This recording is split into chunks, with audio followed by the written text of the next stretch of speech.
says she knows enough. And she's never wrong. Try not to think of it in terms of right and wrong. She is a guide.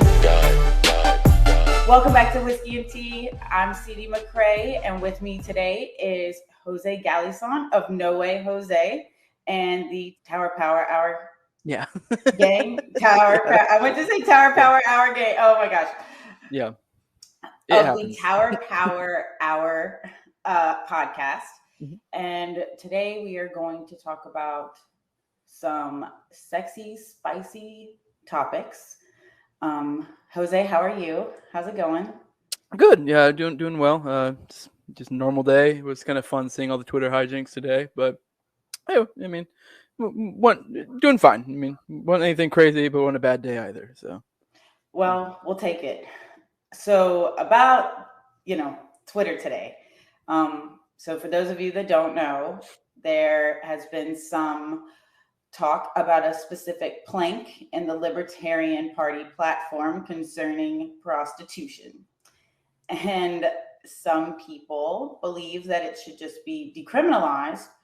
Some people think it should be decriminalized and normalized. And some people think it should be decriminalized and we shouldn't talk about it at all or encourage it. But if we are legitimizing a way to make money, then, we can't really be too moral about it, because then we can say, well, if we want to legalize heroin, people who are dealing heroin are able to do that. But there's obviously a difference between sex and selling drugs. There's a big difference. So Jose, just kind of wanted to get your take on it. I saw you kind of going back and forth, but being a girl dad, and a liberty-minded person, what did you think about it? I mean, I don't know. I do think decriminalization and normalization are two different things. Like the argument that the normalization people were making was that they're kind of one and the same, and I don't think that's the case. I mean, they're trying to make the case that if you look at things like pot, that it's become more normalized as time has gone on, and it's true. But that's not the case for everything. And even then, I guess it is natural that when you have decriminalization of everything, there will be normalization to some extent. But at the same time, we're not really trying to force that normalization. If that happens naturally, sure, whatever. I mean, I wouldn't really want to normalize sex work, I guess. The dude side of me is like, hell yeah, I love whores. But then on the dad side of me is like, no, I'm not a fan of that. I mean, I don't know. It is. Yeah, it's a weird topic, but it is they are separate things. We were talking a little bit before, and it's the example that comes to mind for me that why they're not one and the same, decrim and normalization, is you look at strip clubs. There are plenty of people who like strip clubs, but even to this day, it's pretty legal as hell. I mean, yeah, they have weird little regulations about strip clubs and stuff. In certain places, you can't have full nude and liquor and or whatever. They have weird laws like that in different states here and there. But for the most part, it's pretty much legal. You can do what you want in regards to that. You can go to a bar and you can go see naked women if you want. But I've in my daily life, I've met plenty of people, and it's even common amongst men to be like, no, I don't like that. And just to be, and even men that aren't religious, no, I don't really like the idea of having to deal with, seeing naked women who, just all they want from me is my money. There are, and that's fair. I mean, I've frequented it once or twice. It's not necessarily my favorite place. I mean, it is what it is, but I completely get it. So they're not one and the same. I guess you could make the case that it kind of normalized it by making it legal. Not that I can ever even recall a time when it wasn't, but it's my point being they're not one and the same. I don't really get the argument that's the case. I know the Molly or Chase to Cash. I don't know. I know she has two different names. I've actually had her on my show twice. She's actually a really nice lady. She does a lot of charity work. She's an absolute sweetheart. So, I mean, I do think her take on this is really fucking dumb. But, she is, I don't want to at all try to disparage her. She's actually a very sweet person. I mean, this is really early in my show I had her on. But she does a lot of volunteer work with animals and stuff. That's her thing. She's also had some positions in the Libertarian Party. But she's trying to make the case that you must normalize type deal. I don't necessarily know where she's going with it. it's a very weird argument, and she's trying to make the case that not normalizing it kind of like makes lives harder for sex workers, which is kind of like, okay, I mean, tough. I mean, I don't know what to tell you. Like, I'm sorry. Like, no one made you do that, but like, and I don't know. I mean, to be fair to her too. I mean, from what I've understand of her, I believe. I mean, I don't think she's with him anymore, but it was like her longtime boyfriend. It was basically she did porn with, and that was kind of her sex work. Which, I mean, whatever. I guess if you're gonna do porn, I mean, that's, I mean, not to cast judgment, but that's like if you just want to do it with your like significant other, it's not like she's out there railing randoms. So I mean, I don't know. I mean, maybe she is now. I have no idea, but I mean, whatever. Even then, to each their own. I don't really necessarily like to exemplify that kind of behavior. At least not in the context of like a larger society thing. Like maybe me and the boys might yuck it up a little bit, but yeah, I don't necessarily think that is a in a public sense something that should really be condoned in that time sense, in my opinion. But once again, I mean, I also think she's fully within her, purview to be like, oh, I like that, and that's we should normalize it. But that's outside the realm of libertarianism, because libertarianism is an extremely thin ideology, and all it is about not hurting people and not taking their stuff, and or when you're allowed to hurt people and when you're allowed to take their stuff. It has nothing to do with social norms.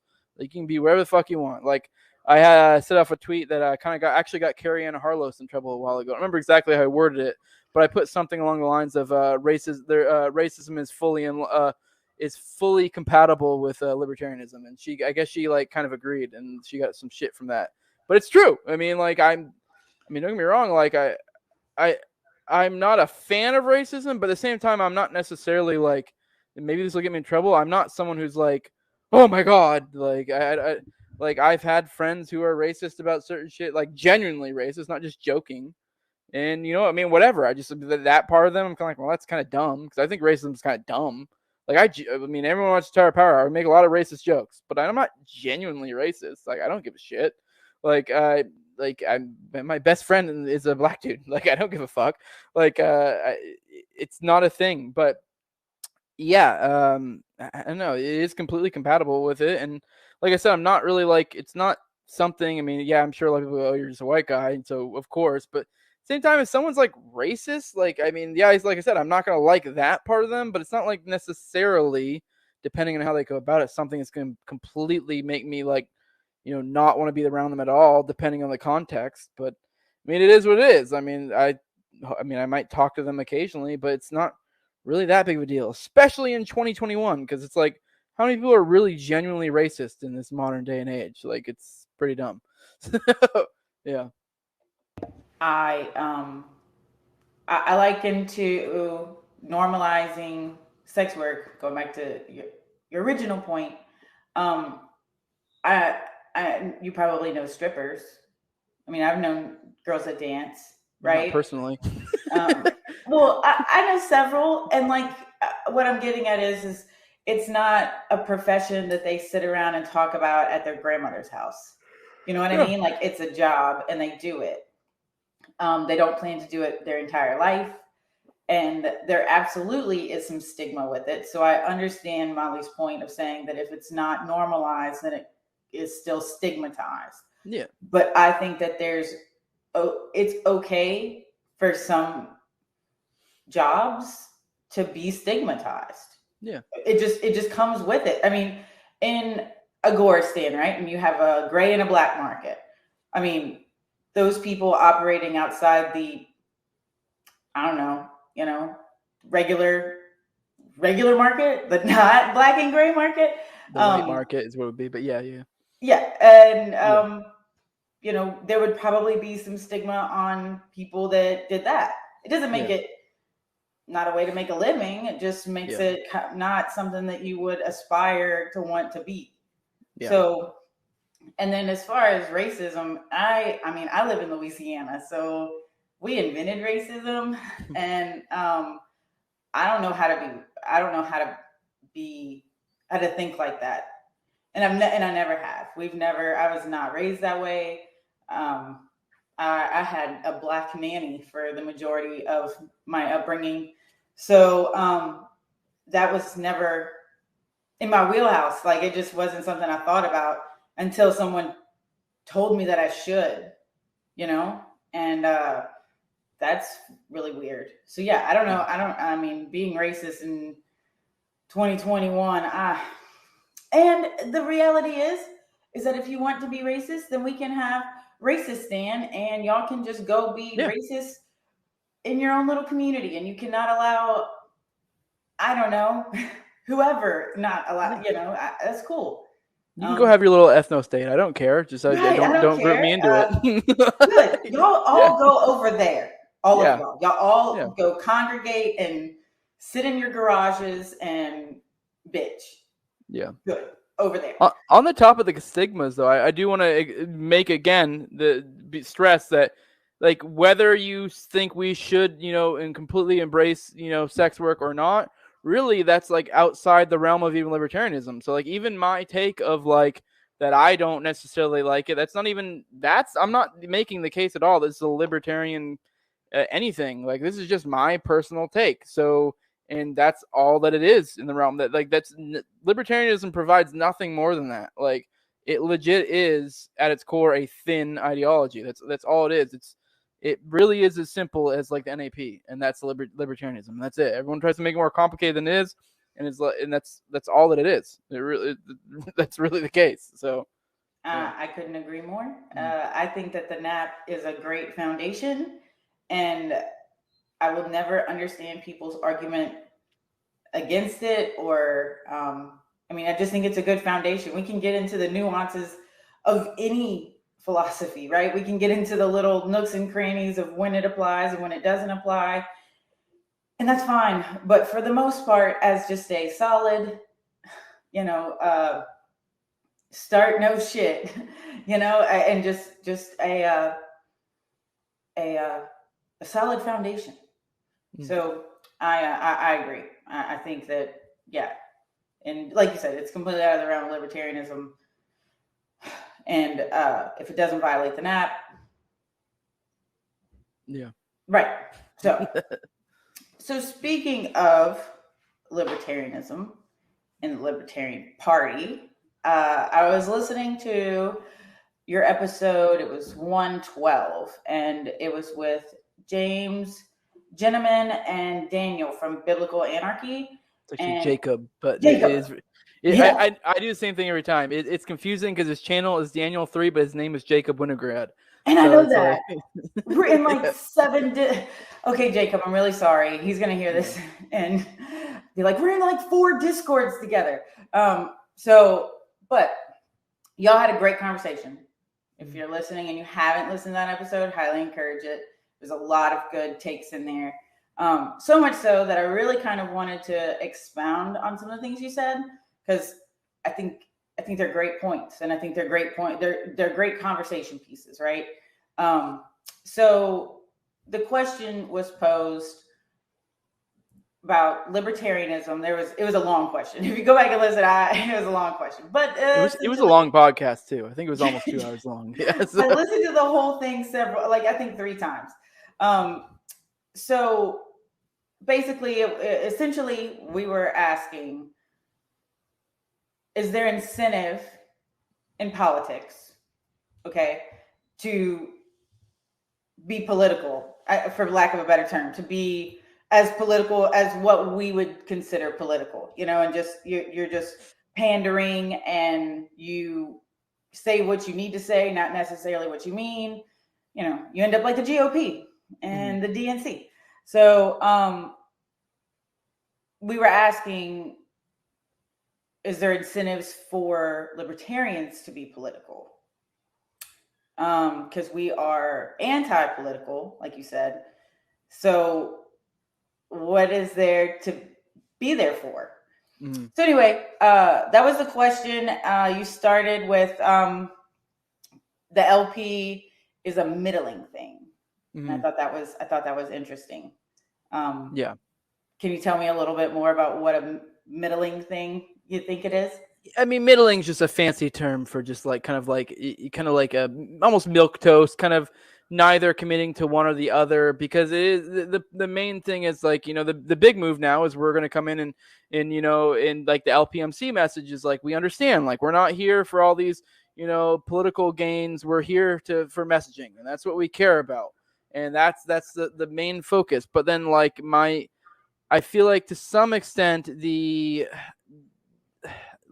lose some of the message in the very act of being a political party. At least if you're a political party that at its core is kind of sort of anti-political. So like you're getting at,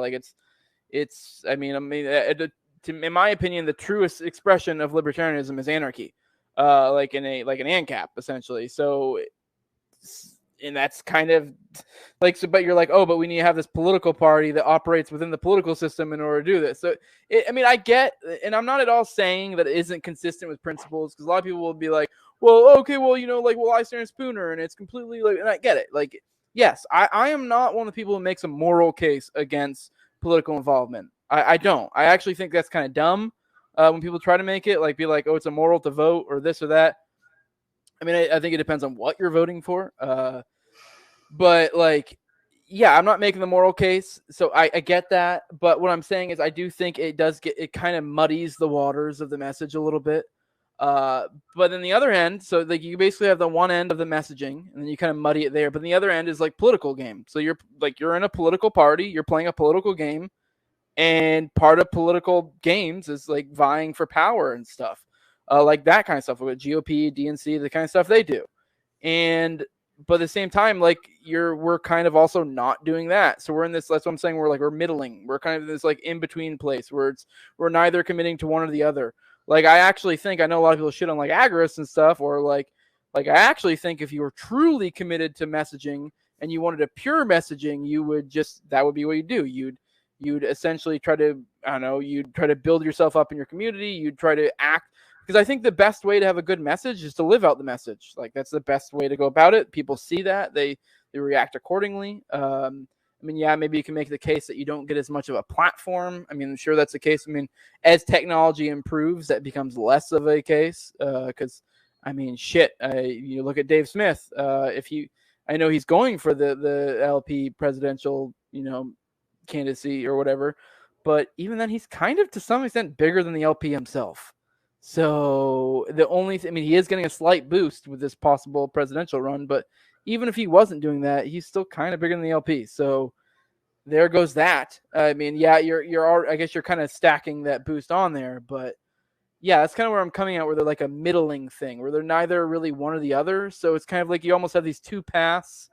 If anyone's into RPGs, it'd be kind of if you had two conflicting, because usually you build up a class, I'm going to make a mage, I'm going to make a warrior. So you two conflicting classes, and you're kind of building up skill points in both sides, but you could commit to one or the other, and you'd probably be better off if you did that.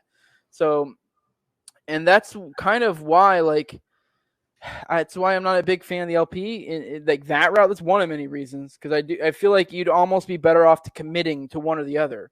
Because and this is kind of why I've said before, I do prefer the Paleo, Hoppian, those type of routes, because at least they're kind of committing to the power route. They're committing to one of the routes, whereas the LP is kind of this in-between thing. And that's kind of how I see it. Maybe I'm wrong. I'm just some dude talking on my ass. That's basically what I do. But time will tell. But that's kind of how I see things. Yeah. Well, I get that. Mm-hmm. I get it. I've been doing this a long time, so I know. But if the Mises Caucus were to be successful next year, and again, we can define success. It's arbitrary. Yeah, I know what you mean by success, though. But yeah, we can fiddle around the definition of success, and that would be kind of what I'd do. But I get what you mean by success. Yeah, and I actually think they probably likely will be. So I think, and I too am very much into localism. I think that localism is where the cracks in the foundation of the cathedral happen. It's states nullifying. And that starts on the county level, so that's as far as now, if 2022 comes around and 2020 happens again, Pennsylvania happens again, We can't move forward that way, then no, I think the fervor of the Mises Caucus needs to be redirected, and it needs to go directly into localism. All that activism, everything just needs to go into your local community. And I think that would be so for me, it's a win-win. And I am super white-pilled. I'm like the most annoyingly optimistic person. So I see a win where, okay, if we're not successful, then if Dave Smith decided, okay, we need to redirect, and he would redirect people into their local communities, we would win. Maybe not everybody, I'm not saying everybody, but if that to me would be success. If we could get the majority of counties in Florida with some liberty-minded people in charge. Now, I don't like people being in charge. I'm not for that. But while they are, and this is the realm of reality that we live in, then having more and more liberty people on the local level saying no. So I agree. And it is a middling thing, and they need to. That's why I think the Mises Caucus will be successful, because we aren't trying to middle. Now, we can make the argument, and you do. I don't know if it was you or if it was Jacob, but when we made the argument that even in Texas, you're seeing the Mises Caucus of Texas start to capitulate to the Libertarian Party of Texas, and we all know how phenomenal that organization is. So that was Jacob, but yeah. So that could be dangerous, but I think the majority of us are not trying to take that route anymore. Because like you said when we were talking before, for 50 years that hasn't worked.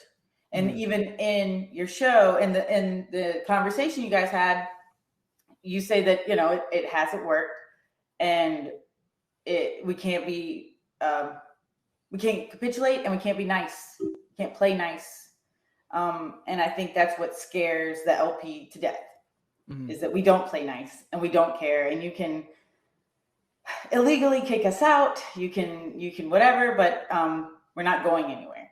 And I think that is really telling, right? Like, people got booted from their positions, and none of them left. None of them stopped. It's just been, the three that got booted, have done nothing but double down. So that's where I see hope in this thing that I've worked so hard on for so many years. I do want to be clear. I would classify myself as white-pilled as well. Because a lot of people take people like me, or like, say, Pete Quinones, or like, I don't know, any of the people who like aren't necessarily like on the board for the LPMC train, and they'll go, "Oh, you guys are black-pilled." I'm not. Like, I just don't necessarily see it the same way you guys do necessarily. I think what y'all are doing is likely, maybe I'm wrong, to not be ideal. And that doesn't mean there's no merit to it whatsoever. It's just there may be a better way. But even then, I think I do think there's good stuff on the horizon. Like LPMC, whether that's works out or regardless. Like, because I just kind of, it's to some extent, not to sound cheesy, but the acting of the free market, whether it's, even if it has nothing to do with the LPMC whatsoever outside this political realm. We're seeing shit now, like people, the way I know Clint from Liberty Lockdown was just on Dave's show, and he was talking about, and he kind of brought up how, like, he was worried that maybe they would try to do some sort of like a national lockdown again for this Omicron bullshit or whatever. And in my head, I was kind of like, part of me a little bit was like, kind of hope they do, like, because if they did, I guarantee you places like Texas, Florida, New Hampshire would be like, fuck you, and their state governments would probably come out hard as fuck against it, and all they would do is essentially increase what's already happening, which is like essentially people moving to those areas. And also, like, I feel like we're starting to see a strong movement of people to like not urban, but to rural areas. And so I think people to some extent are acting their incentives. So people who are, people who buy into the state narrative, they're acting their incentives. But when we have people who are even a little bit like us are acting their incentives, and it is kind of creating this bifurcation, this separation of the two. And I want an increase of the separation of the two. And I think that's happening whether we do, LPMC or Hoppy in this or whatever the fuck, any of that shit aside, like, I think it's already just kind of happening on its own anyways. So, I mean, it's just more a matter of, like, on the margins. Like, does this make a difference here? Does it make a difference there? I don't know. I mean, we'll find out. But at the end of the day, I am hopeful, and I think things are working out one way or the other. People are acting their incentives, and people who are liberty-minding are acting their incentives, and people who like their chains are acting their incentives. And I'm fine with that. The further the divide we create between us and the people who like authority, the better it is, the more voluntary it becomes. Because if you're someone who likes authoritarianism, far be it from me to keep you away from it. Like, go have it. And the more of a divide, the more clear the contrast becomes between the two, the more it becomes voluntary. Because in this, like, to use the word again, middling, in this middling area we're at now, where it is kind of this wishy-washy authoritarianism, it's kind of like, well, you can kind of like justify it. But if we ever get to a point to where we have, say, cities are basically like North Korea, and then out in the country are kind of like, I don't know, what would be a good thing to call them? I don't know, kind of like the country, I guess. Like, right. Then it would kind of like, if you're in the city, like, okay, you had the option to not live there. I don't know the fuck to tell you. Like, so that's on you, bro. Absolutely. Yeah. I have a hot take that whenever the vaccine started to roll out, that and it was all compliance, and compliance is loose, you know what I mean? People that aren't being forced by anything, just going and getting it because the TV told them to. I said, and then they approved it for children who, oh my God, it's so scary. It's so scary. But isn't that the thing not to cut you off, isn't that the thing that I haven't been following, but I think the Omicron one, the big thing they were talking about how it affects children more, which is like convenient. I believe. I may be wrong. I've heard little murmurs of that. And I also find it ironic. I'm pretty sure, I haven't been following it closely, so if anyone's listening and I'm wrong, it's because I generally fucking phase out this current event shit because I kind of don't fucking care. But I have heard that it, like, supposedly came from Africa, which ironically also is the place that's had, like, pretty much one of the most success because they don't give a fuck. And they've had, like, the least amount of cases. Everyone's been fine. But oh no, here's this killer fucking variant coming from these people who are doing just fine. And it's conveniently, supposedly, supposed to affect the children more who were trying to really get fucking vaccinated. Which, I mean, hopefully we'll see more of a spirit of, like, fuck you. Because I'm not gonna lie, I've said it before. This is one thing I've gotten in trouble for, but, like, if it really comes down to it, like, for me as a father, like, if that's what I gotta do to fucking keep food on the table for my family, sure, I'll fucking whatever. I'll sacrifice my health. But now if it comes down to my kids, fuck you. Like, absolutely, fuck you so fucking hard. And it should be, and all parents should look at it that way. I mean, there's no reason. There's no reason for it. There's no reason. And, but people are still doing it. People are still making appointments for their children. It's sick. To me, it's sick. I find it sick. And so whenever they started to roll that out, I said, well, 10 kids will need to die before people wake up and realize that this is not okay. And the government getting involved in the raising of your children and your children's health and your health, and making this normalizing your medical history being public. It will take people literally losing kids, like, because losing your grandparents didn't work, right? We all had to wear masks. I mean, it was all, and then the masks didn't work, and then they worked, and I don't know. I guess we have to wear 2 or something. I gave up a long time ago. In Louisiana, we don't mask. I think New Orleans does, but we don't claim them. And so but yeah, the further the divide, right? So the people who are say, oh, well, those children died, but whatever. Well, okay, well, y'all go over there. The ones that are okay with children dying from an unnecessary vaccination, y'all go over there. And these parents get they get nothing, right? They lose their child and there's no recourse. There's no, did you or one of your loved ones take the third booster shot? Dial 1-800-RBAD, you contract mesothelioma. right. Like I was like, you're going to hear that. But there's no recourse. There's nothing you can do if it hurts you or your children. And not to say that money can replace your child's health, but to me, that says that it says a lot. It's very telling. That in of itself, screw the science.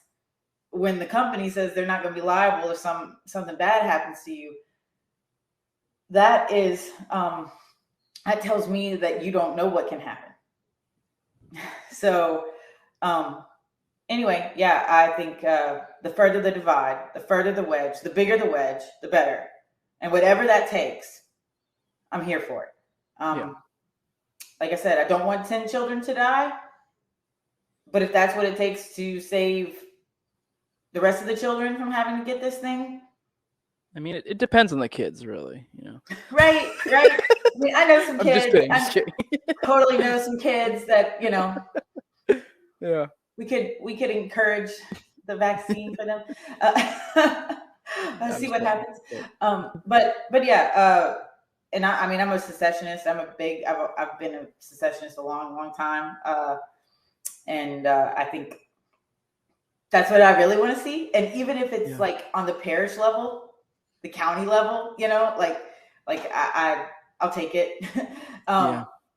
It's not just throw it off, but I know there've been a lot of people I know, like in my work and stuff, and then online I've been seeing a lot too talk like, oh, who's gonna run for 2024? And a lot of people are like, ooh, is like a DeSantis Gabbard gonna do it, or is it? And a lot of people are thinking like Buttigieg and friggin' Kamala, and like part of, and you know what, I mean, maybe I'm a little bit off, but I kind of don't want a DeSantis Gabbard. I actually kind of partially want like a fucking Kamala Buttigieg, because I think that would, completely like keep moving it down the path we're seeing, where you were already seeing more states having secession talks.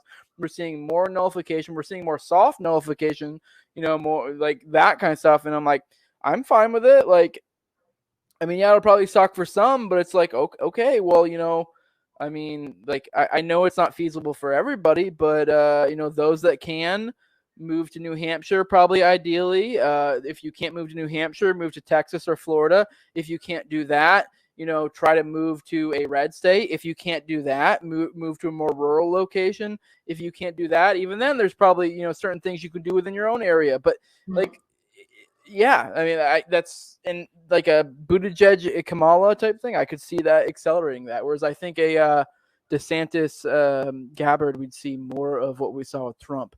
And if anything, I think that might lull people back in the system a little bit. Like, oh, okay, well, maybe it's all right. We'll be okay. Look, it looks what we have here. These guys are great. And I think they'd be even worse than Trump, to be honest. So they would be, and yes. They would spend more money. Yes, they would spend more money because they're far more of the system than Trump is. Yes. So yes, yeah, they're basically wolves in sheep's clothing. So yeah. I mean, I know Tulsi isn't a Republican, but DeSantis is a rhino. I hate to tell everyone in Florida. Sorry. I mean, I love him as a governor. He's great as a governor. Yeah, he is a great governor. Yeah. But if he were to make it any further, he would be in their pockets.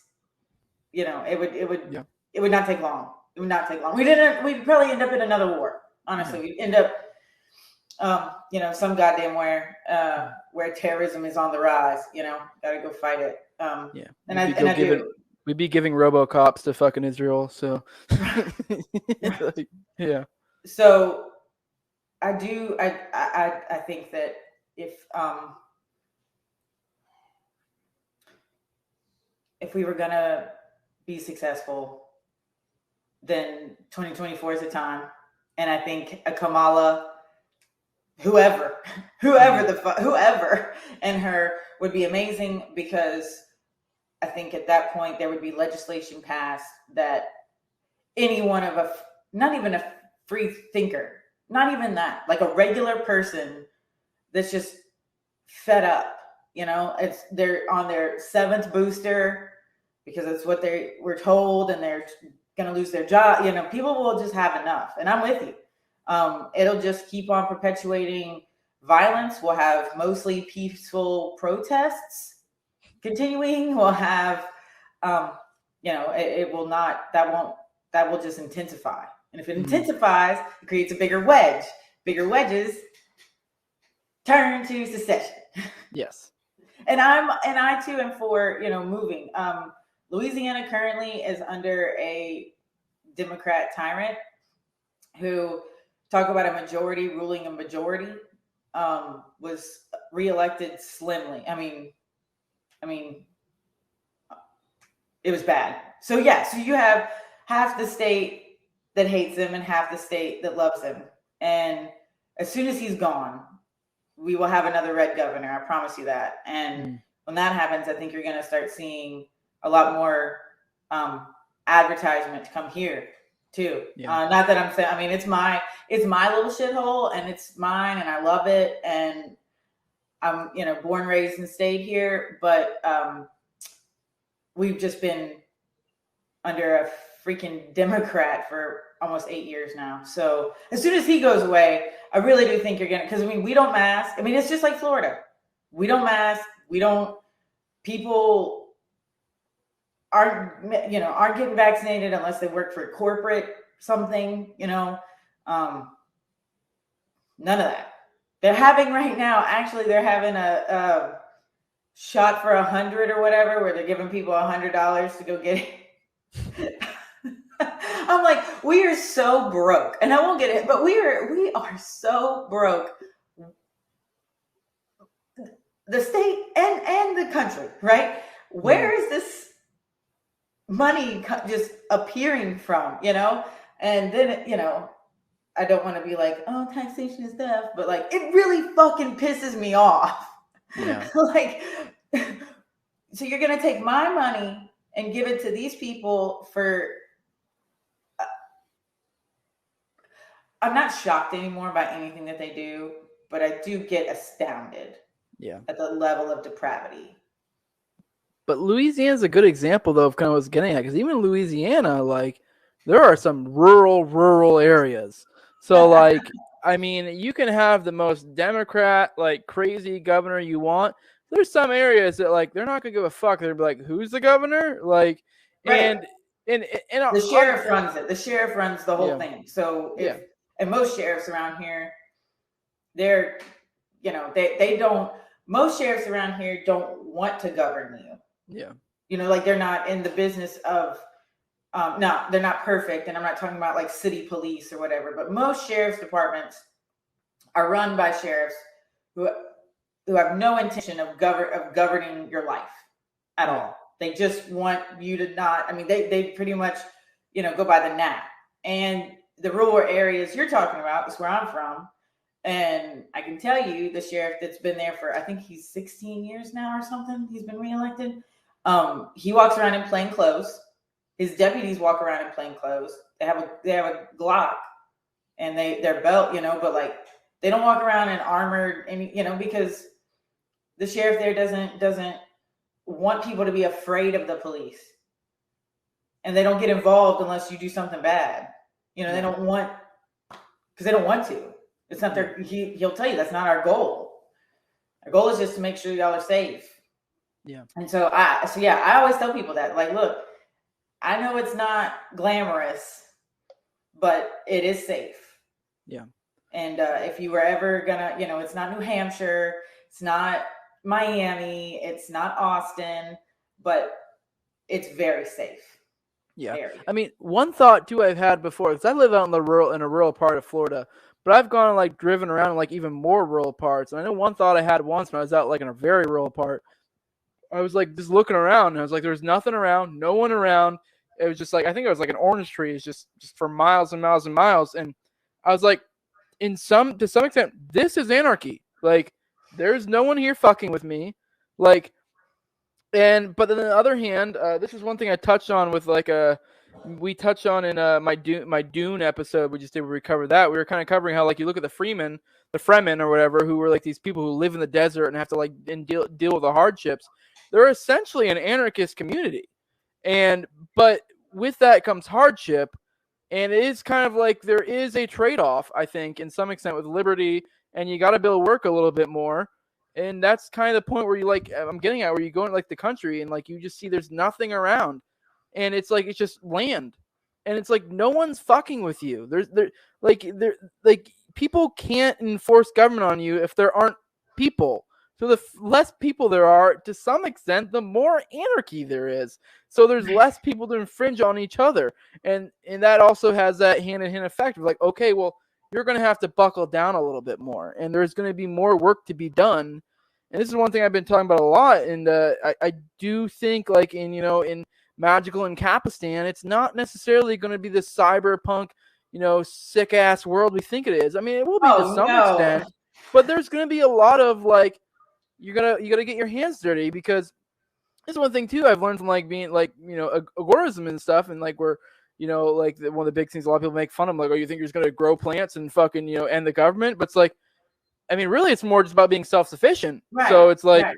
And it doesn't even mean you necessarily have to be one growing the vegetables, but maybe you should know someone who grows vegetables, or just more a community like that. Because, and like, if we had more of a society like that, say the American dream wasn't what it is, and the American dream was having 5 acres and a small farm. If that was the American dream, like some of the shit we saw in the lockdowns with some of the supply like chains issues and stuff like that, it would have been nothing.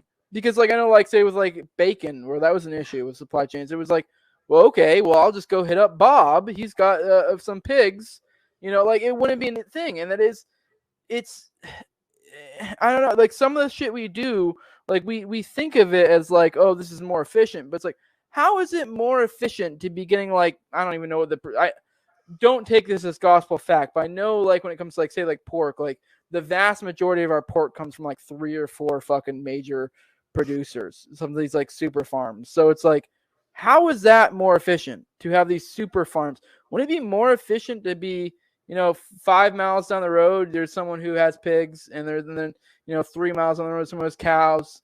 And it doesn't mean you necessarily have to be the one to do it, but it's just it's a different society. It's more decentralized. And I don't know. I think there's something to that. I don't know. I'm kind of rambling, but no. I come from that. Like I come from co-ops and like country.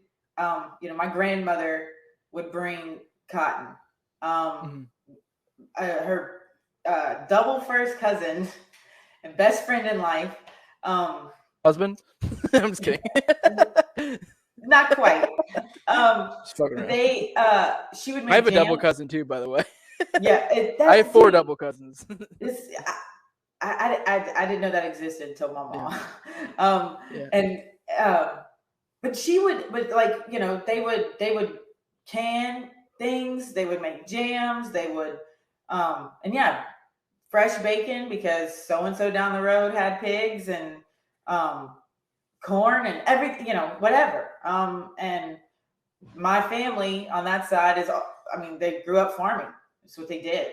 So I get it. It's sacrifice, but at the same time, I always tell people like having freedom is sacrifice.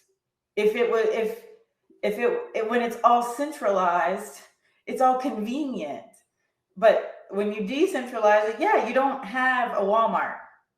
You have the butcher shop and the bakery, and and you go to all these different stores or houses, like you said. Like if y'all all live on 100 acres, and you just kind of voluntarily, I'll trade you that, barter. Basically, that's what I always imagine. We just barter. But at the same time, Jose, that's like really hard to get people jonesed for that, So I've often wondered, like, do we have the internet? Do we have iPads? I Like, think how it do would, you, yeah. like, you have kids, right? And I Yeah. don't want to cut you off, but like, you have kids, and like, what if you and your wife decided, this is what we're going to do. We're going to buy these 5 acres in the middle of nowhere, Florida, and we're going to grow oranges and whatever, raise pigs, whatever. And then the kids were like, well, what about the iPad? Do I still get to keep my iPad? Because digging wells is fun and all that, but I like this iPad and this internet and this AC, you know? So how do you talk to people who immediately want to put the idea down because it's hard work? Yeah. I mean, I don't necessarily think these are exclusive things. There's things that are opposite. I think it's, I mean, these would still be things. I mean, there still would be, I don't know. I actually think we'd probably end up having, to some extent, better products than like iPads and stuff. Because, I mean, you look at like tablets and like there's what, a handful of companies who make them, but a lot of them is because there's IP and this and that. And like, I think in a true like society like that, we would see a bigger divide. But even then, in like kind of what we're talking about, like if we're kind of creating this like bifurcation, this divide, we would still have these things. We would still be able to touch into like, what these fucking, technocrats are having. We'd still be able to buy their products. It just, we wouldn't enjoy some of the other luxuries, I guess, or quote unquote luxuries, you'll own nothing and be happy type bullshit. Like, I don't know. I guess I guess I don't see that as an issue. We'd still have that. But I am, the kind of point I'm getting at is it does take a little bit more hard work. But it's another thing I touched on that Dune episode was I kind of like realized like maybe to some extent anarchy is a little bit fighting against human nature, which is kind of contrary to what a lot of people say. Because I think it was Ron Swanson in the Parks and Rec that said at one point, he's like, if you God, I forget how the line is. It's like if you give a man the opportunity to do nothing, or I don't remember how he says, but like if a man has the option to do nothing, that's what he'll do, or something like that. And that's true. So like men or human beings in general kind of choose convenience, but I guess it is kind of the thing that we need to not choose convenience, choose what is. I don't know, and I guess in a sense, I actually think it's more rewarding to have like liberty and stuff. So and I guess this is kind of like a time preference thing. So it is a matter of like what is quick and easy or what is more rewarding in the long run. And so, I mean, and I guess that's kind of the thing. We're creating this divide against people who like what's quick and easy and like what's rewarding in the long run. And I'm fine with that. Okay. If you want quick and easy, go have quick and easy. And I think we're going to have people who are going to start, pushing for what's, good in the long run. And that's what I want. So, I mean, if that's fighting against human nature, I'm fine with that. I just want to find my other group of people who are fighting against human nature. So, yeah. I agree. Yeah. And it's I liken it kind of to, you're familiar with the Hunger Games. I know it's kind of I never read the books. I watched the movies, but yeah. But okay, but you had complete control with convenience, and then you had what was depicted as like a harder, less convenient life in the outer states, and the whatever they were called, the outer territories, right? And in the capital, but it was completely controlled. So all of your conveniences were provided by basically a single source, as they are now. Whenever when 5 people own all of America, and all of, then what are you trading? And like you said, but having the experience that we have now and the history that we have behind us to be able to look at it and say, maybe the agrarians weren't so bad, and maybe they did kind of have it figured out. Whenever you're going back to that and you have that to go off of, it's easy to choose what's good in the long run because you know what happens if you don't. And I think that's the beauty of today and our generation, and the Ron Paul kids, the young liberty people that can say, well, I was a child left behind. I remember flying before TSA, which is insane, to go. And so I'm just saying, like, we know better. But like you said, the people who still want to choose that convenience, who don't want to take that route, will go on. Mm-hmm. Don't hang out. Just leave me the fuck alone, and my children, and their education, and my health, and I think that there would be you would see a really cool market appear. You would see, rural hospitals, and that, completely change the game on healthcare. It's not an insurance thing. It's a real, this is what it costs, not an inflated price. And you would see a lot less medicine prescribing and a lot more eat better and walk more. Mm-hmm. Instead of just feeding your kids pills. I mean, I know so many kids, who were just fed pills as a kid because they were impulsive. Well, maybe the kid is just smart. I don't know, but just feeding them pills is not an answer. And then you end up with an entire generation of overly medicated, overly stimulated people who are insane. Yeah. Yeah, I was given Ritalin as a kid, and then as I got older, I learned how to adjust to that thought pattern that I had that was prescribed as being a negative thought pattern. And now, if anything, I feel like, I don't know. I mean, I get how at a young age, a young, energetic man or boy was an issue, but like now it's kind of like, well, I just had a different thought process than a lot of kids, and if anything, I actually think it's better than a lot of you guys' fucking thought processes, because I mean, I don't think I'm a genius, but I think among the general population, they're pretty fucking stupid, and it's not that hard to tower above them. So no, it's not. They set the bar so low, for sure. I think the same way. I know so, and it's all, as a kid, I was deemed impulsive because if a question was asked in class and I knew the answer, did not understand why the teacher would not call on me when I raised my hand, and why she kept calling on all these kids who don't know the answer. Like, let's move on. Clearly, I know the answer. Why are you not thinking? And I would just say the answer. I get tired of everyone saying the wrong answer. But then that was impulsive, so we couldn't have that. And yeah, why don't parents just figure out that their kids are just like people too? I'm sure you understand. You have children, like that they're gonna be who they're gonna be, and you don't need to make them adapt to you. Oh yeah. My youngest is a little me. She's a fucking asshole, but she's a genius, and she's funny, and she's super athletic, but she is a handful. and you adjust because you're a good parent. That's what you're supposed to do, and not say, oh well, you're an asshole, so you need to be on, something to make you not. No, yeah. The kid needs to run. Go run, Yeah. I was a talker, and I was really into history, and I would follow people around and tell them all the stories. That was so annoying. I know, it was so annoying. But, I'm lucky that I had family that supported it, and they were like, okay. Because they knew I had to get it out. I had to tell somebody.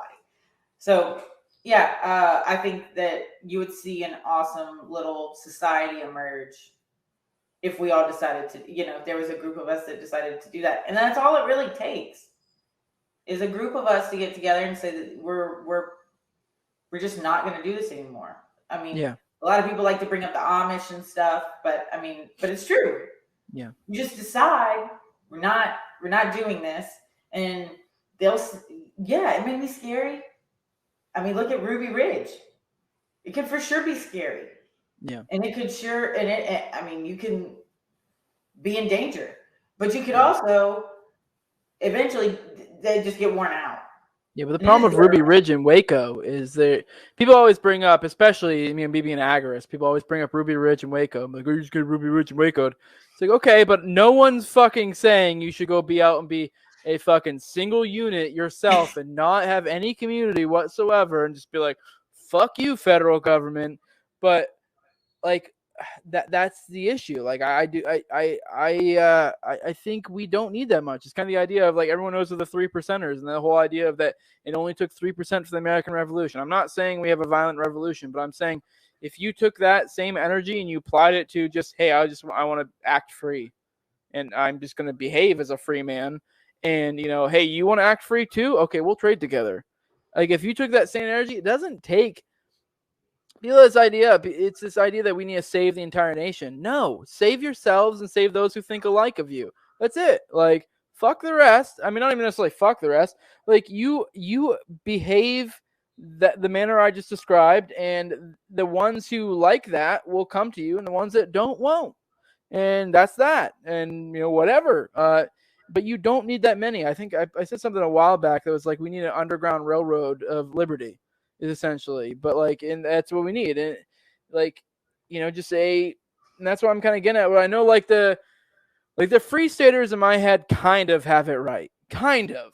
Like, I don't think we need to concentrate to one focal location, but I do think we need to sort of concentrate. It needs to be more decentralized concentration, where it's like you have people, like, essentially you have the main hubs like New Hampshire and then Florida and Texas. And then furthermore, kind of like I got at earlier, you have the people move to rural areas. And even then within the urban areas, they're kind of create their own little like niche of people who are like a little mini community within there that were like, so you kind of essentially make this informal, decentralized network of liberty-minded people without any sort of anything. I mean, if we have formalized ones, sure. Like for people looking for it, John Bush has the Freedom Cells. I don't know the site, but look, that's one of them. That's a great one for that if that's what you're looking for. But yeah. I mean, that's I think what we need. Me too. Like, go ahead. Me too. I agree. And you, if you get enough people together, and by enough, I mean 3 or 4 families, eventually, if you're not doing anything wrong and you're not breaking any laws, I mean, they'll find a law that you're breaking. Sure, I get that. But if you're not, eventually they'll just, if you're out in those rural areas and you know that the sheriff is cool and he's not interested in telling you what to do with your life, as long as you're not hurting anybody or their property, do it. Yeah. The hardest part at that point is still property taxes. You can get into all that. I mean, whatever. But if that's the worst part, we've done something better. Yeah. And we can worry with property tax. We keep chipping at it. Yeah. I mean, it's not something that's just going to go away magically, but over time, like say with like the Freedom Cell concept, and one thing John Bush was talking about, like as it grows, you get to a point to where you're more able to have because his ideal, I know when he's talking about before, he said his ideal situation, it gets to the point where it grows so large, we're like, hey, here's this network of people, and we don't want to do this specific, X, Y, and Z anymore. Well, what can we negotiate on? Because I mean, we still want to live peacefully among you, but we don't want to pay this tax or that tax. Okay, that's fair. We'll pay this tax because it's for roads or whatever, or that and that. But you get to a point where you kind of you have a little bit more negotiating power to some extent. So, and the beauty thing of like John Bush's Freedom Cells is completely non-political. It's just a group of people. Like, I mean, it is what it is. So, yeah. My favorite example of that, have you ever seen there's a documentary on Netflix, and it was a big news story whenever it was going on, Wild Wild Country? Isn't the cult one? Yeah. Yes. I did. I watched I think 1 or 2 episodes. I didn't watch the whole thing. Yeah. The Rajneeshis just bought land in bumfuck Washington State or Oregon. It was in Oregon, and like took over this little town, and they got like their people on like the local county council where they were just running things, and like there weren't enough people living in this tiny community to outnumber them. There was more of them than there were like natives. So that was kind of had ulterior motives, and it wasn't good. But I'm just saying, like, they just bought up land that was for sale and decided we live here now. Yeah. And there's nothing you can do about it. And I think they renamed the streets. Like, right, if the cult can do it from India, I would assume or hope that a group of liberty-minded people who do understand, what they're doing and the law and how to operate within it. There's nothing stopping us. So I am all for, as much as I am part of the party, I'm all for that. I would love for that to be our end goal, quite frankly. To where I think that a party works to some extent, and I just look at how, unfortunately, in a sheep-minded society, people need to feel like they're part of something. It's hard to get people to think like individuals. It's really hard because people don't want to be individuals. People don't want to solve their own problems, and they don't want to not be a part of a group. So I like the LP because it gives some kind of established group to say, look, you can be, there's these people. But it has been polluted by people that just, I'll never understand. I do understand how we got here, but how no one until right now has really done any work on a national scale to take it over. Quite frankly, I've been watching it since 2000. It's been almost 15 years now, and I get frustrated, but I also believe that it just creates a group of people to get people to listen, that you're not alone, right? They don't want to be alone. And that's why it's hard to get people to leave the Democratic Republican Party, because they don't want to be alone, and they don't want to be alone in leaving. Yeah. And so I totally applaud Konkin and his vision. And if we could get there first, that would be phenomenal. Yeah. You're 100% right in the community aspect, because that's kind of what you're getting at with the party. And this is the same argument. A lot of people know who's been following me. I'm an atheist. I don't believe in any of that. And that is actually a legit argument I'll give to the theists, because a lot of people, you bring that up in the theism argument, is that there's community there to be had. And there's not a whole lot of atheism communities. Essentially Satanism, that's essentially what Satanism is. A lot of people don't realize that. They think it's legit people who worship Satan. For the most part, Satanism is atheists who just like to be edgy and fucking have a little group of their own.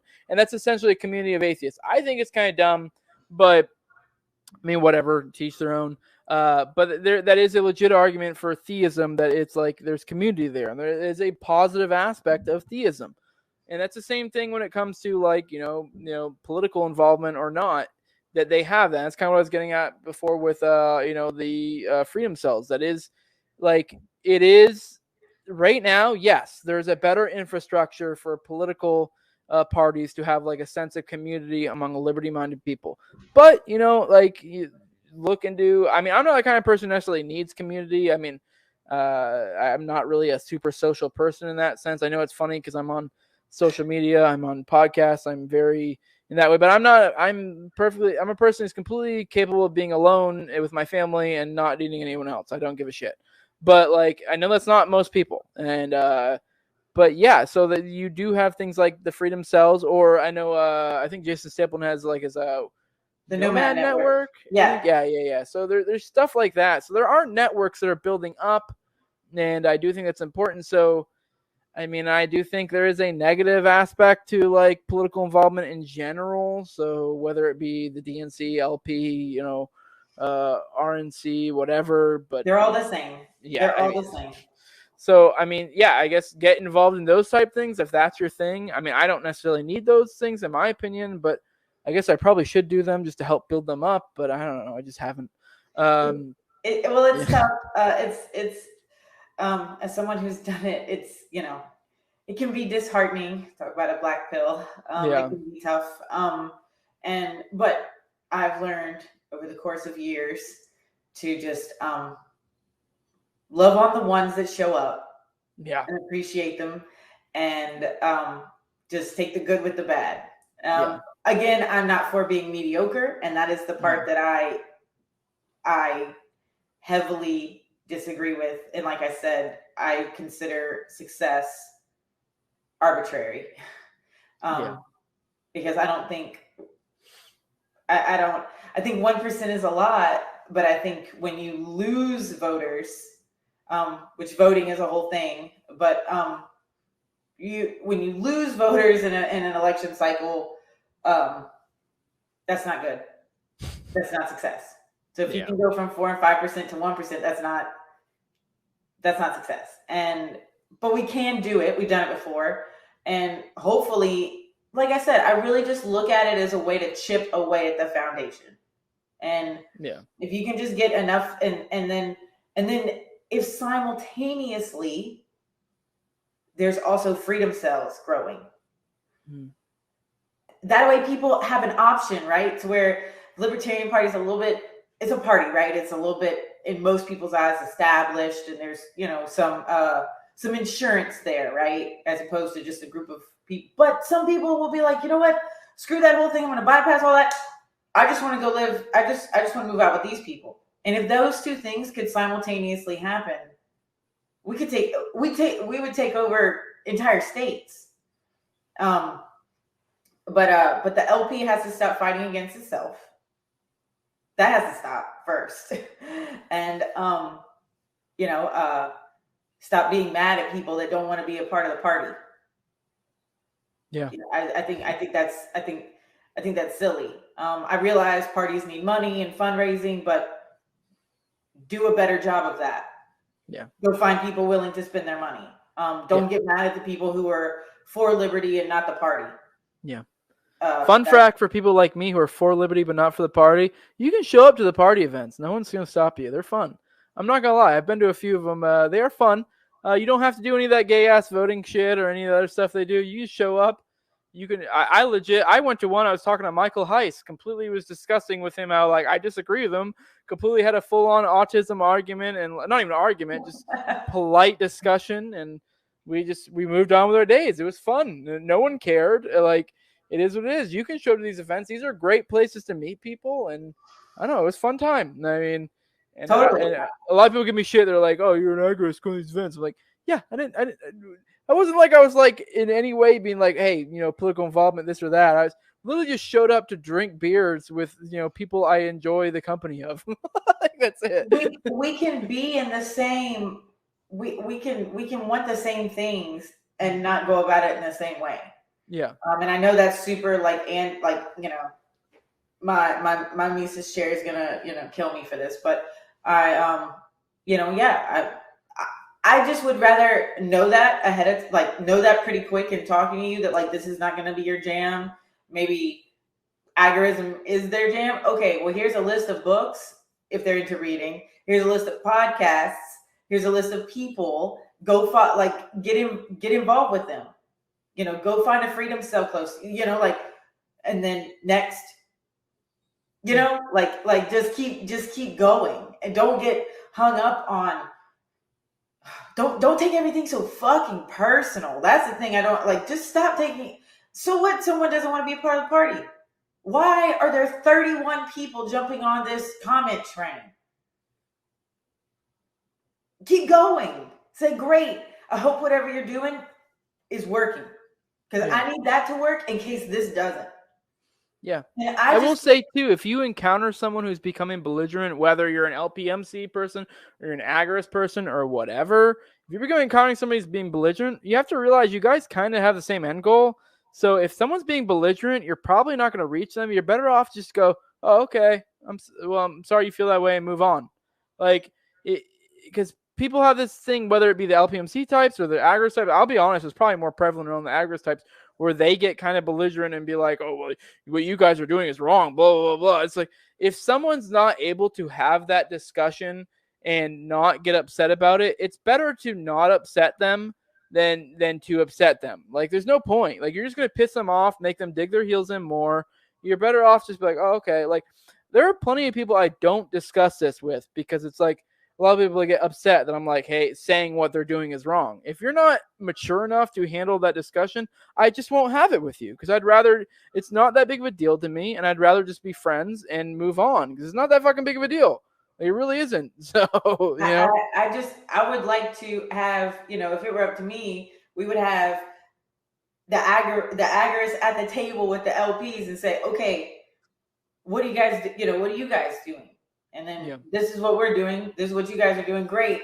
And then find, a unity movement. I'm not for that. That would be great, but I'm not looking for that. I'm just looking for everyone to agree that like we have the same end goal. We're going to try and capture hearts and minds with messaging from a political party standpoint. You guys are going to do it this way. If we both go at the same rate, we will, or even if we compete, whatever. But if we go, we all win. And so I don't necessarily believe that we all have to sing Kumbaya. That's not what I'm for at all. In fact, I don't want to sing Kumbaya with anybody. And if it were up to me, I would live in a place with no more than 20,000 people. Yeah. Like, seriously. And if I could get it smaller from there, I'd get it smaller from there. But to say we're doing things wrong, LP National does things wrong. You know what I mean? Like they do things wrong. There are state affiliates that do things wrong. But for the most part, the regular Joes like me who are out there pounding pavement and trying to hand out flyers and shit, trying to get people to talk to me. I don't get involved. I don't fucking care. I don't care. I just want MC to be successful, and I want all these old LP people to go, these dinosaurs to go away. And but at the same time, if someone was like, I'm not down with this, I don't think the party's for me. Hey man, we also have this thing. Where I can have pamphlets for the agorists too. Here's a Conkin pamphlet. Go read this, because it's all the end, and so yeah. I wish everyone was just focused on helping get all these assholes out. Like bullying them away or shit posting them away, whatever, voting them out, whatever. But yeah. I will say from my perspective, it is kind of conflicting to me because I do like to dunk on the Sarwark types and some of that, but there is some aspect where it's like, okay, because I think it was Dave Casey posted something today or yesterday. It was like a meme of Sarwark being like, "Oh, we're driving the party into obscurity," and then it kind of made me think like, "Oh, well, me as the agorist, I should kind of like that," because I'm genuinely of the opinion I'd rather the party not exist, to be honest with you. But at the same time, there's part of me that's like, when I see Sarwarks or certain types say dumb shit, I'm just kind of like, well, fuck you. That's not libertarianism. But then another side of me is like, well, if I just let them do that, they're kind of shoot themselves in the foot and make the party slowly wither away. So it is just I don't know which way to go. So there is some aspect of these shitty shits, kind of, in a sense, do my job for me and being like, hey, maybe we shouldn't have a libertarian party. Look at these assholes. But so there is that thing where you guys come in, the LPMC types, and you actually have this period of time where it's oh, look at this principled party or whatever. And it's and one of my main arguments is it's kind of almost like this wind in the sails of a shitty vehicle. So it's I'm of the opinion it will inevitably go back to shit. But it's you have this period of time where it's oh, look how great it is. And it's okay, but it's going to go back to shit. And it'll probably be a bigger piece of shit after you guys leave, because you'll have built it up to be even a bigger, a bigger thing to be shitty. Well, that was going to be my final point that you had made and we were going to talk about, was that, okay, fervor continues. We keep growing. LP Mises Caucus is successful next year. And by success, I mean Angela McArdle will be chair. Then what? Okay, so that's something that you brought up on the episode was, okay, you guys get here, then what? And then at what point are you not political? Are you political? At what point do you become political because you're a party? And you're right. you're absolutely right. We're super anti all that, but then whenever the day comes and it's easy right now to be super anti, right? And to be antagonistic because we hate the people in charge. But when we're the people in charge, right? Do we then become the thing that we hate? And the answer is yes. Yeah. Essentially, I mean, I'm not here to sugarcoat it. I mean, that's what the goal is. So at that point, what does our messaging do? Because we're the anti, especially Mises, right? Like anti all that. So I think that they I don't know. I'm sure you saw the tweet about communications, and they're going to hire somebody, and they need money to do it. I briefly looked at that, but yeah, I saw that briefly. I didn't really get a chance to soak it in. Well, okay, so we hire this person, we create this position. We are Mises Caucus now, and we have this position, we have a person there to do it. What do we say? And how do we not become the thing we hate? And so that's the part that I think that I wish the higher ups would do a little bit more strategizing. And I'm sure they do strategize. Don't get me wrong. I'm sure they talk about it all the time. But I wish they would communicate that further, that like when we are successful. And I think that having that solid when we are successful would attract more people. Because it's still like, oh, well, we may win. I don't know. Yeah. Probably. And it's like, well, that doesn't attract anybody. No one wants to be a part of a losing team. Yeah. Well, it's like let's say everything goes as planned, or at least what's been proposed as planned. And let's say they go in 2024, they have this big national movement. Let's say they even get on the debate stage, which we know it's not going to happen. Somehow they magically do. Dave Smith fucking slams it out of the park. Fucking everything's kick ass. A gigantic Ron Paul moment again. Then what? That is a point. And I know a lot of people are like, well, we got that Ron Paul moment, which, I mean, I'm going to be straight up. I don't think it's going to be a Ron Paul moment. I think you'll have probably some pretty dope moments from Dave, and that'll be about it. It'll be a slightly better Joe Jorgensen campaign. And it's not to say Dave is far beyond the level of JoJo, but it's like a matter of like, it's a matter of like getting the name out there, getting the message out there. He's not going to get the debate stage. But even then, even we grant all that, it's kind of like, okay, but what after that? Like, so what happens then? Then do we direct people to you? I guess. I don't know. I mean, it is a matter of like what happens then. I know. I guess like Heiss has said before about how he's big on like the localism movement. I don't know. It is what happens after that.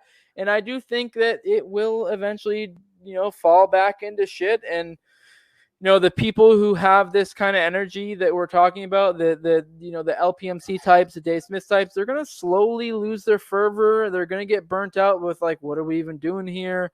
It's the same. Literally, it's going to be the same exact thing happened in the Ron Paul moment. Like a lot of people don't realize that.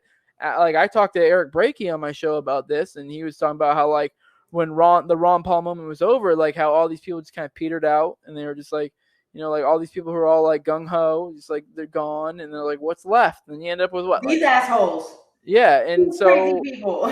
Yeah, and it's like, and a lot of people be like, oh, cool. Well, we got. I mean, this is especially easier to put in the context of an LP. Let's say we get, a few good, LP guys who kind of get their name in the mix. But it's like, but what was the other side of that? The other side of that is we ended up propping up this fucking party that's kind of shit now. And like, and yeah, cool. What did we get? We kind of propped up Spike a little bit or some shit, and maybe Dave. Although I think Dave, if I had to guess, I think Dave would be one of those ones that over time would kind of be like, what are we doing here? And probably would just leave. That's just my feeling. I think he would just get disenchanted by it. But I don't know. Maybe I'm wrong. That's just my feeling. I think if 2020, if next year in Reno doesn't go the way we want it to, he'll be disenchanted. Yeah. Because it all rides on getting an MC in the chair position. I mean, that's what all this boils down to. It's not Dave 2024. It's Angela McCardle 2022. And from there, that's where the road to success starts. If she doesn't get it, and we don't have the votes, then yeah, then I'll burn the shit down personally.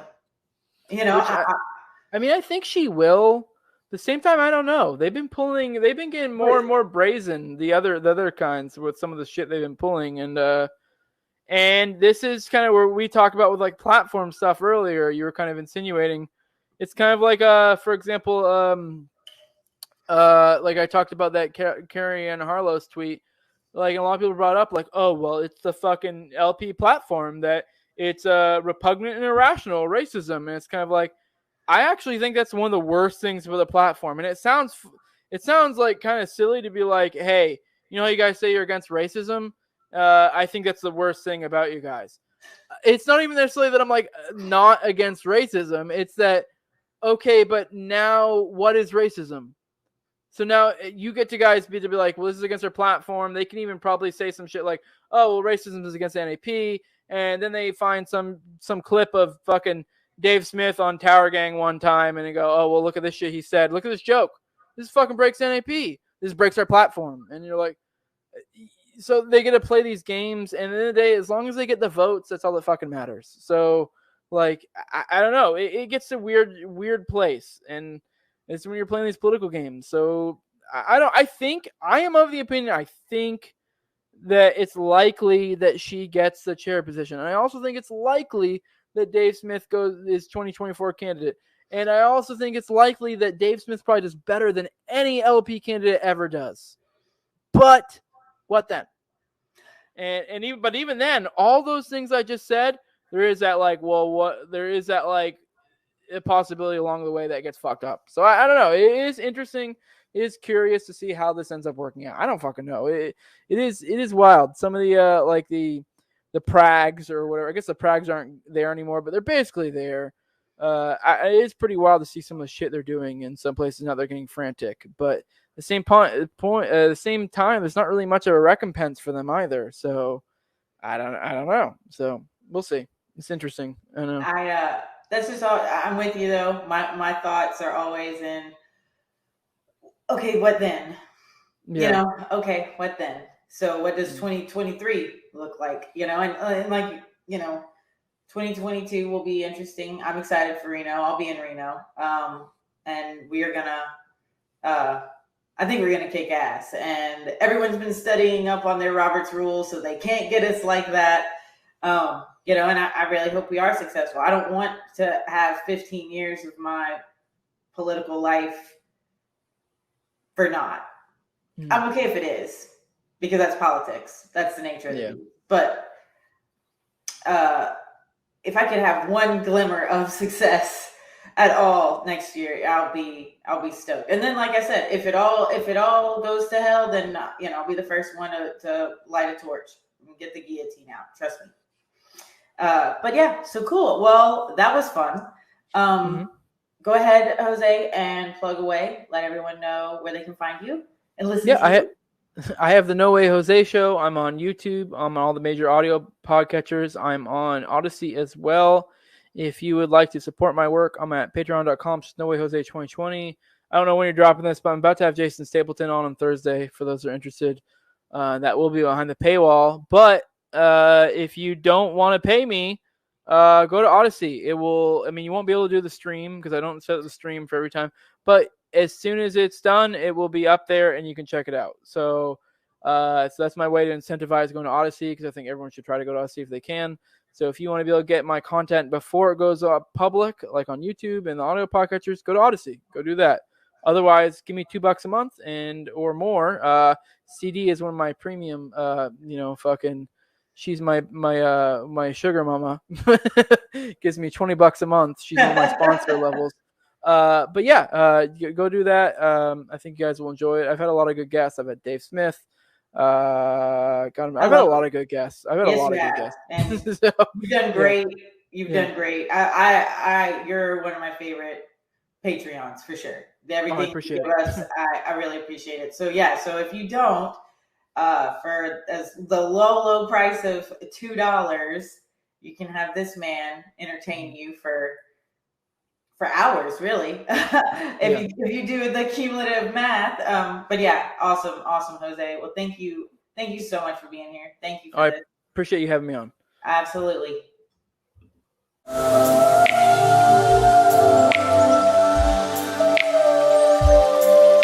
She would say she knows enough, and she's never wrong. Try not to think of it in terms of right and wrong. She is a guide.